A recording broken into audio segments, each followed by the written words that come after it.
We are in a global breakdown crisis, whose end is now clearly in sight. And for the last 3 years, the crisis has been made far worse by people who have insisted on making excuses for that British puppet US President Barack Obama. Everything that was promised and insisted upon on an emergency basis by the White House has been a failure. In 2009, at an international webcast, LaRouche declared in no uncertain terms that Barack Obama was a Nero personality, that he was cut from the same cloth as Adolf Hitler, and that if he were left in the presidency, he would destroy the United States as Nero destroyed Rome. But people said then that that was over the top. They said it was too much and that they didn't want to believe LaRouche was right, and made excuses, saying after each time he made a mistake that we had to give him one more chance. Now, people, Americans, are losing their lives, not because we are living beyond our means as a nation, or because of terrorists, or because of natural disasters. People are losing their lives because they refuse to see what LaRouche saw as early as 2009. I mean, look, I said before, and I can say it again, he has a Nero problem. He's a contemporary Nero.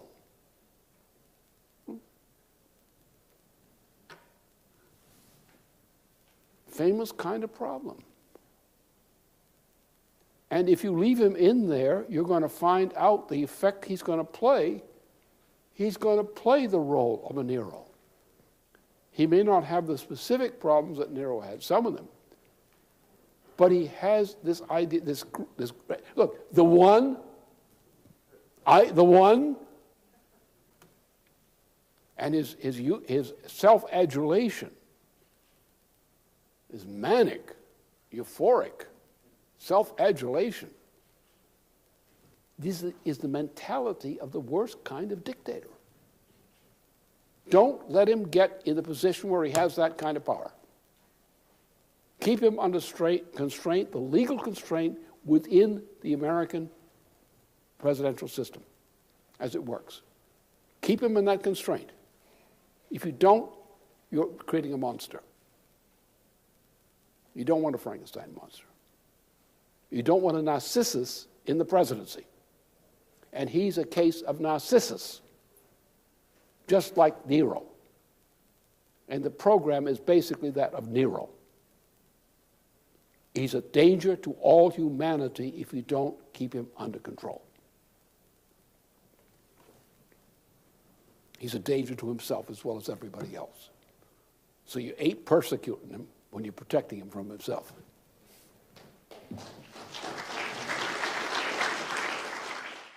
Now, since it is no longer a secret these days that Obama spends more time poring over the latest magazine articles, newspapers, and blogs, obsessed with what people are saying about him, than he does getting briefed on what's happening in the world, let us take this up directly with you, Obama, and review the facts of your career, or at least what the American people now remember.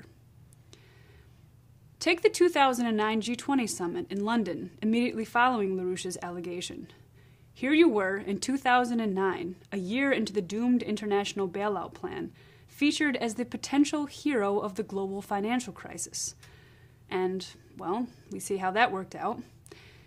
Did it ever dawn on you that maybe the British have you profiled, and by heroically agreeing to be the lender of last resort, they set you up into being the fool who took on all of the toxic debt of Europe and the United States?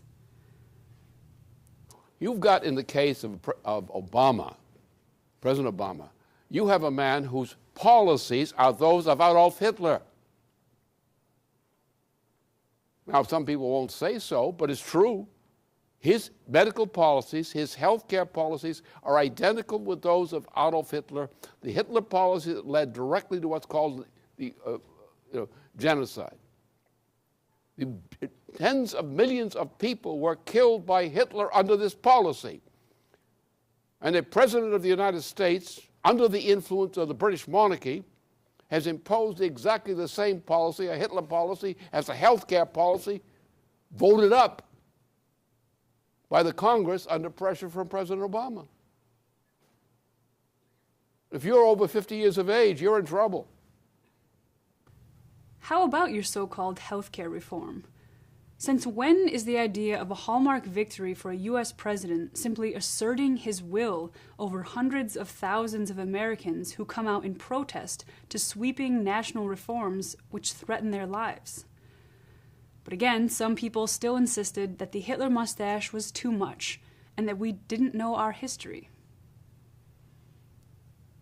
It wasn't too much later after that when a magnitude 7.0 earthquake struck Haiti, and you had a chance to pull your presidency out of the gutter and move quickly to rescue a devastated nation. But again, you, as President of the United States, had your excuses, blowing the minds of the military, the healthcare professionals, and the NGOs who were ready to be deployed. Meanwhile, confirming the suspicions of many watching across the world that even as the United States' first African-American president, your agenda was not the same as that of the people in Haiti. As long as he's involved with the presidency, there's no chance. He's a typical echo of the Emperor Nero and Hitler. And there are a lot of other cases like that, but these are the two most conspicuous ones, the ones I referred to. And he has never deviated from the estimate of him and his behavior, which I gave publicly on the 11th of April of last year. Not a chance. The problem is we've got to get him out. And the problem is politicians are trying to act like politicians. I'm trying to negotiate something. And there's some things that are not negotiable. Lots of things can be negotiated, but some things cannot. This is not a negotiable situation. Either we get this guy out now, or kiss the United States goodbye while you still can. Early on, those were the moral atrocities that stood out as the precursors to what lie ahead. Haiti, the BP oil spill, waiting a week to visit the most devastating spree of tornadoes in U.S. history, blocking the passage of Glass-Steagall and running thug operations against those who were working to reinstate it. But it has been the most recent months that those infringements have become some of the most flagrant attacks on the U.S. Constitution. Now, in history, we've had the use of heads of government and state who are known lunatics are put in because they are lunatics. Because a lunatic will do automatically what no one else will do. That's why they're lunatics. That's why they're used as lunatics. As the case of, Caesar's, the same thing. The whole family was a bunch of lunatics, actually. So that's the first thing you got to start from. This president is a lunatic. His actual loyalties do not lie to anything real because there's nothing real about him. The guy's a mental case of a very special type and an extreme type of case. He has no loyalties because he has no personality. He lives in an imaginary world, not the real world. And he thinks of himself as the emperor of the world. Not that he really thinks that through, but that's the way his mind works. He thinks of himself as if he were the emperor of the world. And the more frustrated he becomes, the more he goes to this imperial thing. It's like Hitler in the bunker. The secret is out, Barack.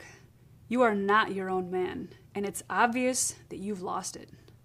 The fact that you're refusing to release the 28-page document you promised to the families of the victims of 9/11, which reveal the degree to which the Saudi royal family and others played a hand in those attacks, thereby running cover for one of the most duplicitous attacks in the history of the United States, trumps the petty attempt at trying to claim credit as if for points for the killing of Osama bin Laden.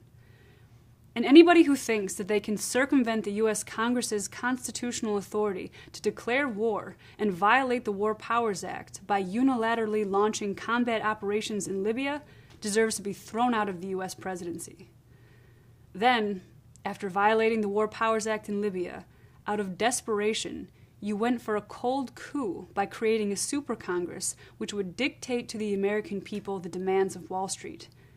Again, one of the most blatant violations of the U.S. Constitution in the history of the nation. And you did it not because you think it will work. It won't work. It will destroy the United States. But you did it because you've lost control of everything around you. Frankly, Barack, every day that you remain in office, you personally vindicate what LaRouche has said about you to a T. Therefore, Mr. President, quit now. You're a fraud. You know it, world leaders know it, and the American people know it. Leave now, because as long as you remain in office, things will only get worse.